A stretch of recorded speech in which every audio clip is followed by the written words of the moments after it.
It's so confusing at first. I'm not going to like lie to you. Is this what's going on, or is it this? And then I'm like, oh, or is it that? I didn't have a fucking clue what was going on. But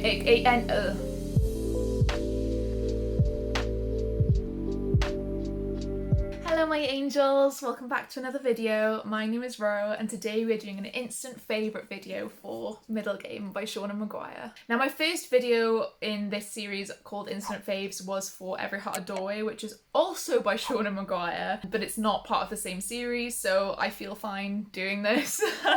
If you haven't seen that yet, you should go check it out. But today we're going to be talking about Middlegame, which is also by Seanan Mcguire, but it is different. It's a completely different series. This is a standalone. But there is a sequel that's not really a sequel that's coming out next year called Seasonal Fears. But this is definitely a standalone. It's not meant to be part of a series. I think the sequel might be something more like a prequel or like in the same universe but something else, like that kind of thing. So if you're looking for more standalones, which I always am, this is a really good book. Now, I've heard some people have like really mixed reviews on this or mixed feelings, and I can completely understand why, because it is written in a very different style. It's a very different type of book. It's kind of one of those books that there isn't really anything out there like it. And this video obviously is going to be spoiler free because I want to just gush about it and not spoil it for anyone because I want people to read it. The way I describe this book is that it's about twins who get experimented on kind of in the same way that Eleven from Stranger Things does, kind of like a experimental government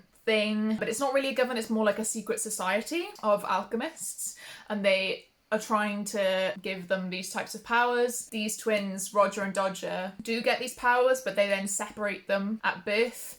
And so they're sent to opposite ends of the USA. Then it kind of goes from there about how they keep getting drawn back to each other and their powers developing and how the alchemists like come after them. And there's some timey-wimey, wibbly-wobbly timey-wimey stuff going on, which is completely up my alley, completely down my street, whatever you want to say. I love time skips. I love time messing around with time. I love timelines. I love different timelines bending in and out of each other. Oh, it honestly is my favourite thing to read about. And if you enjoyed the writing in Every Heart a Doorway or the Way with Children series, then you will definitely enjoy the writing in this because it's very similar. Very descriptive, it's very metaphorical because Roger kind of has stuff with languages. Everything is like explained in such beautiful prose. Like, I don't even know how to explain it or to get across to you how beautiful this writing is, but I just absolutely ate it up. It's also a kind of genre mashup of like science fiction and fantasy. So if you kind of like a different type of story and a different type of genre, this is definitely for you. I am slowly becoming like a huge Seanan Mcguire stan. Like, you guys know I already got the Be Sure tattoo from the Way with Children series because that's above every door that the children go through, and I'm already thinking about what kind of tattoo I can get for this. I was looking at the hand and then I was like, I don't really like the hand unless I got one that didn't look like this, because some people have like tarot or like palm hands tattooed on them and they look okay. This is a bit too realistic of a hand. It would look a bit gross tattooed on me. Just the way the chapters are set up, there's a chapter thing and then there's two quotes from two different people, but it could be a real person or it could be a fictional person in this thing. The other thing about this book that I really love is that this alchemist called A. Deborah Baker, she hid all of her like findings and her doctrine and her ideas in this children's story. The series is called The Up and Under and the first one is called Over the Woodward Wall. Now, you may have heard of this book because Seanan Mcguire published this book, Over the Woodward Wall. But originally, Over the Woodward Wall was in Middlegame. Now bear with me, stay with me, I will find one of the pages. So you'll finish a chapter, right? And then you'll just get like a single page, no like margins really at the top, and then it's just one page and it'll be an excerpt from Over the Woodward Wall. Obviously, originally this came out after Middlegame, so this was completely written after Middlegame, but the sections of it are in Middlegame kind of relate to where Roger and Dodger are on their journey.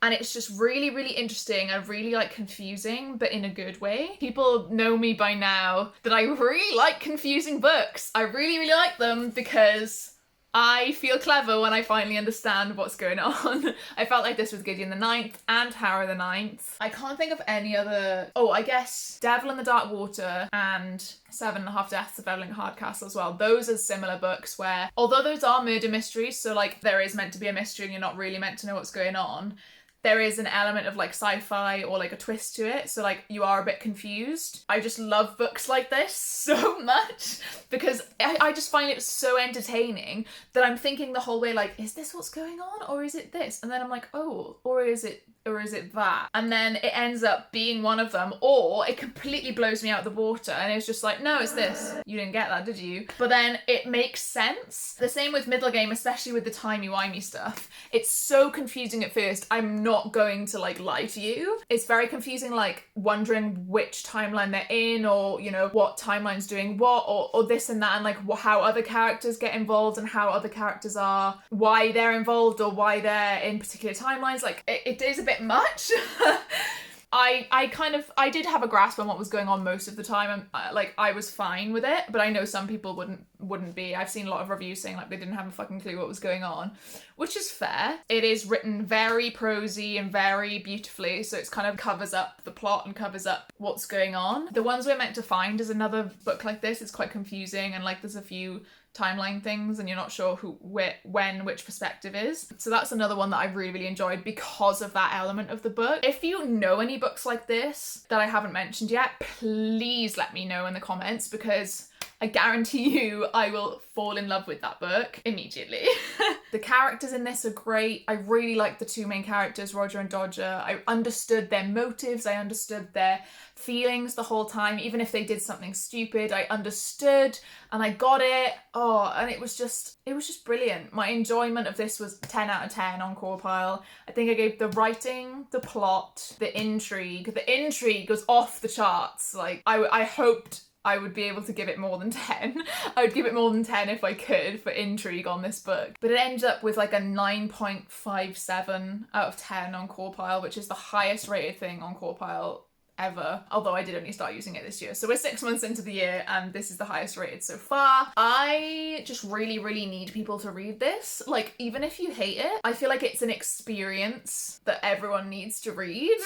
And after reading this, I really, really want to read Over the Woodward Wall like immediately. I might start it after I finish the arc that I'm currently reading. I'm currently reading Jade Fire Gold, but I really, really want to read Over the Woodward Wall, so I might just read that next, even though it's not on my TBR, but it's quite small. I really, really, really want the next book in this, which is not out till next year, and let's be honest, it's probably not going to be out till like the second half of next year. Like, there isn't a confirmed date, but when people say 2022, half the time it's late 2022. But yeah, anyway, if anyone has read any of her other books, like the October Day series, please let me know your thoughts. Let me know if you liked them, if you think I should pick them up, because they're all paperback. And obviously I don't really like paperbacks that much, but I will buy them and read them if they're good. I would assume the writing is always really good, because her writing is something that I think is just incredible. Probably one of the best writers I've ever read. I genuinely just had such a great time. Like, my enjoyment was off the charts reading this. I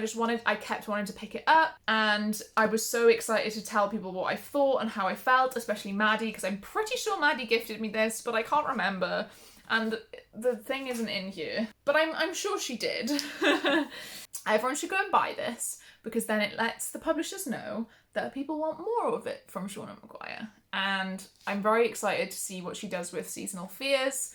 A nice little addition to my Instant Faves videos. I think I might do one for not all of my 5 stars. Oh, see, then it's not always for a 5-star read. Like, not all 5-star reads are an instant favourite. But I'm debating on Docile, because Docile was so good that I might do one for Docile as well. We'll see. Thank you for joining me for this video, guys. If you liked it, please do drop a like, a comment, and do that little subscribe button down in the corner. It really, really helps me out. And also, please let me know, have you read Middlegame? Do you feel like you're going to after watching this? Do you feel like you're not going to after watching this? Let me know. Okay, I'll see you in the next video. Bye!